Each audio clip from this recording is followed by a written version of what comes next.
Ukraine, 2013. A bank's ATM begins dispensing cash at 3 a.m. No card inserted, no customer present, just money falling onto the pavement. Night after night after night. The bank called the police. Then they called Kaspersky Lab, one of the world's leading cybersecurity firms. What Kaspersky discovered was the largest cyberbank robbery in human history. $1 billion, 100 banks, 30 countries, 2 years completely undetected. And it all started with one employee clicking one email attachment. If you want more investigations into the world's most audacious crimes, subscribe and hit the bell right now. These are the stories the banks tried to bury. Let's go deeper. They called themselves Carbanak, named after the malware they built, a multinational criminal group operating primarily from Russia and Ukraine. Professional, patient, invisible. The attack always began the same way. A bank employee received an email. It looked real. From a colleague, from IT support, from a regulator. The attachment looked like a normal document. When the employee opened the attachment, nothing happened. No crash, no pop-up, no warning. The computer worked normally, but the Carbanak malware had silently installed itself. From that single infected machine, the malware spread. Through shared drives, through internal email, through the bank's entire network infrastructure. Within days, they had access to everything. But Carbanak did not steal immediately.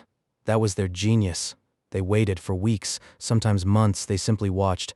Total patience, total surveillance. They recorded every keystroke, captured screen footage, watched through infected webcams. They learned how managers approved transfers. They timed when supervisors left their desks. They memorized the exact sequence of clicks needed to move money. They knew each bank better than most of its own employees. Only then, after weeks of silent observation, did they strike. Method 1. ATM jackpotting. Hackers remotely reprogrammed ATMs to dispense cash at predetermined times. A money mule waited at the machine, collected the cash, disappeared. No card needed. The mules worked in coordinated teams. Multiple ATMs across the same city activated simultaneously. Dozens of machines dispensing cash at the same moment, in and out within minutes. Method 2. Balance inflation. Hackers accessed the bank's accounting database. An account holding $1,000 was changed to $10,000. They transferred the phantom $9,000 to their own accounts. The original balance was restored. The bank's books still balanced perfectly. $9,000 had appeared from nowhere and vanished into the criminal network. The theft was completely invisible. Method 3. The boldest, swift hijacking. Carbanak hackers impersonated authorized bank officers within the SWIFT messaging network. The system global banks use to move trillions every day. Fraudulent SWIFT instructions were sent to correspondent banks. The messages looked identical to legitimate transfers. Receiving banks processed them without question. Millions moved to shell accounts instantly. A single fraudulent SWIFT instruction could move $10 million in under a minute. The money arrived in shell company accounts and was immediately converted to cryptocurrency. Trail erased. Over 100 banks in 30 countries were compromised. Individual heists ranged from $2.5 million to $10 million per bank. Combined total, $1 billion. 2 years undetected. The malware erased its own logs in real time. Banks noticed unexplained losses but could not trace them. Late at night, the CEO of one compromised bank sat alone in his office, staring at loss reports that made no sense. In late 2014, a Ukrainian bank isolated a suspicious background process on their servers. They called Kaspersky Lab in Moscow. What the researchers found stunned them. This was not amateur code. The malware was sophisticated, modular and custom-built. One module captured keystrokes, one took screenshots, one accessed webcams, one maintained encrypted connections to command servers. Kaspersky traced command servers to Germany and the Netherlands. They mapped the infrastructure across 3 continents. In February 2015, they published everything. The world learned about Carbanak. Kaspersky's conclusion changed how the world understood cybercrime forever. The report triggered emergency security audits at banks worldwide. Many discovered they had already been compromised for months without knowing. The findings revealed breaches the victims themselves had missed. The phishing emails were not generic spam. Carbanak spent days researching each target. They studied LinkedIn profiles, press releases, and regulatory filings.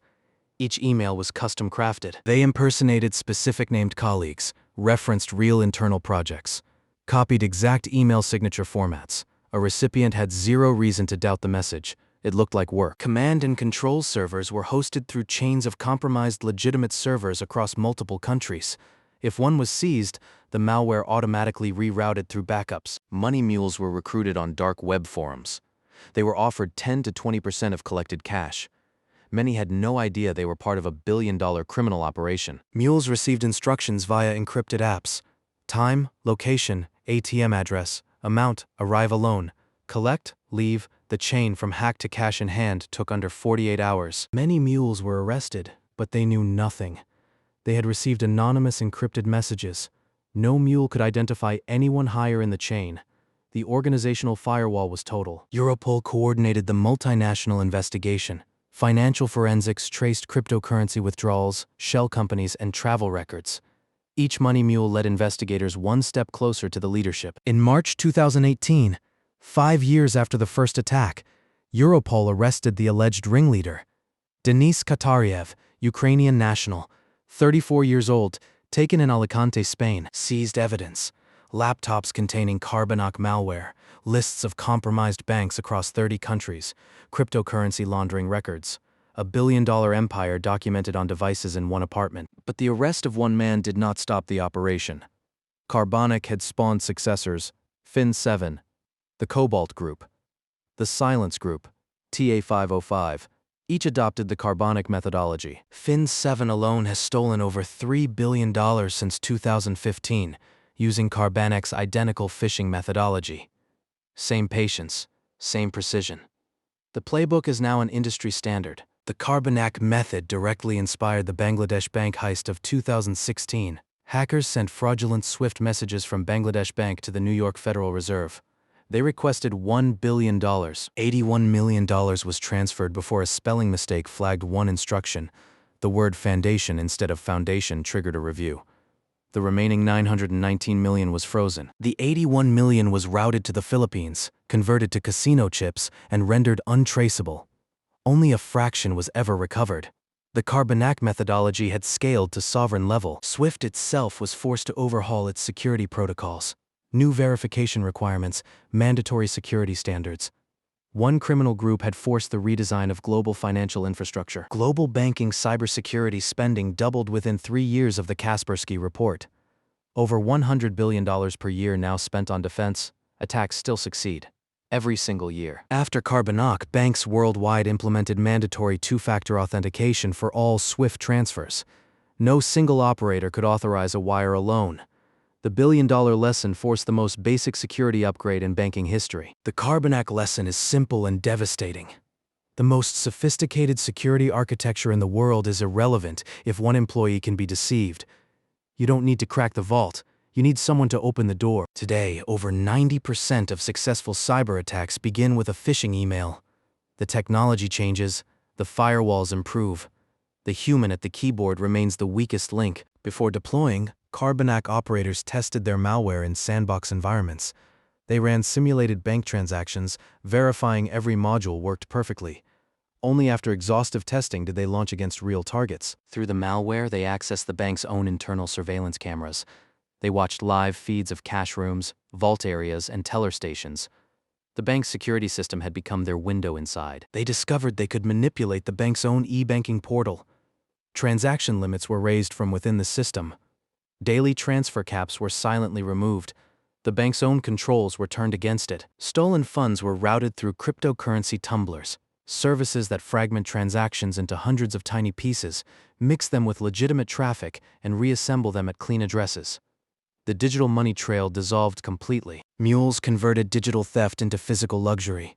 Stolen credit card data generated by Carbanak was used to rent sports cars, book hotel suites, and purchase electronics. The billion-dollar operation funded lavish lifestyles across Eastern Europe. Interpol's cybercrime division received the first formal complaint from a victimized Ukrainian bank in late 2014. The scale of what they uncovered triggered the largest multinational cyber investigation in law enforcement history. Digital forensics teams moved in. Hard drives were imaged bit by bit. RAM contents were captured before servers could be powered down.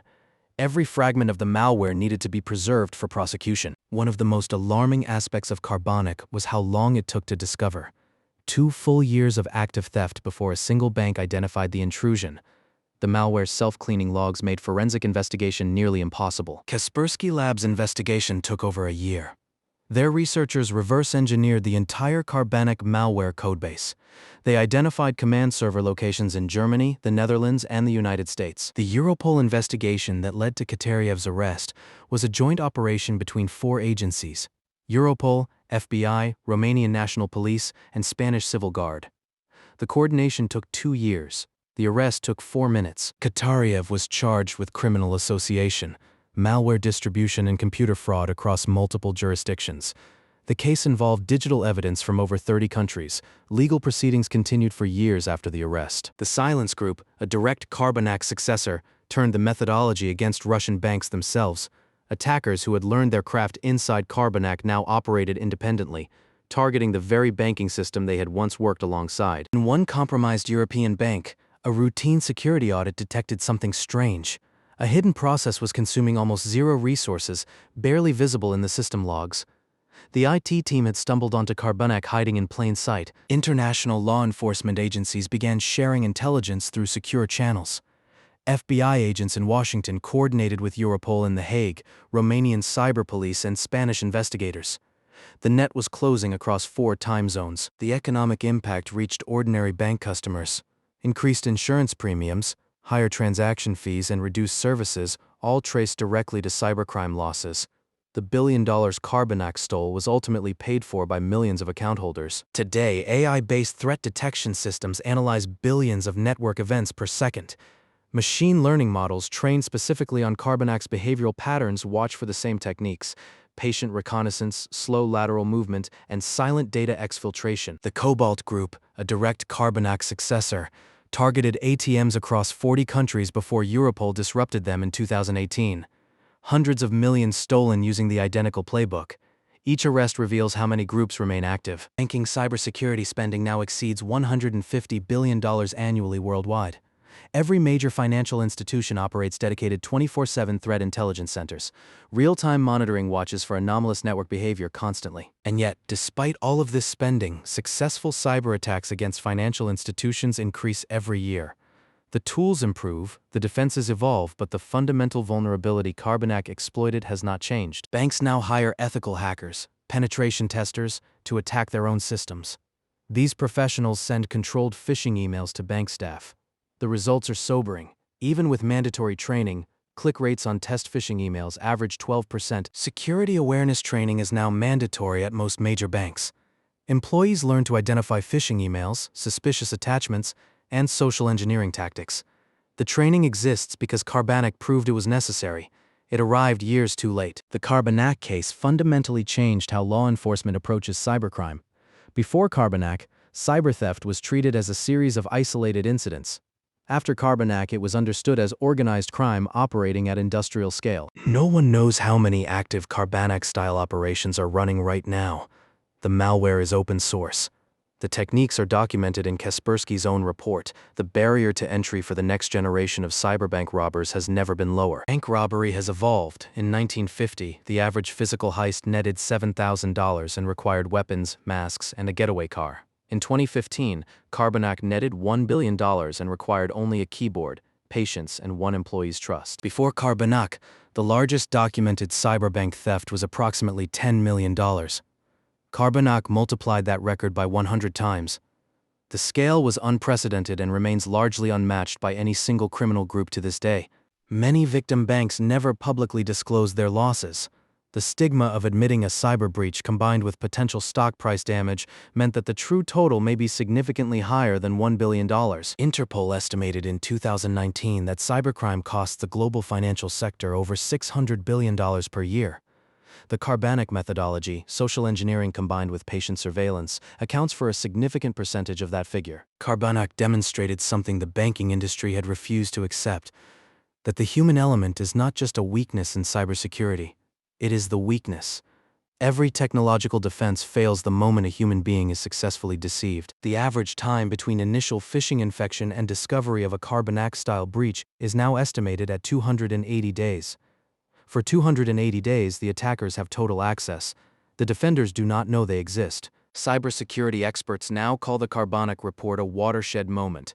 the document that proved cybercrime had evolved from opportunistic theft to organized, patient, industrial-scale operations indistinguishable from state-sponsored intelligence gathering. Every day, an estimated 3.4 billion phishing emails are sent worldwide. 3.4 billion chances for one employee at one bank to click one attachment.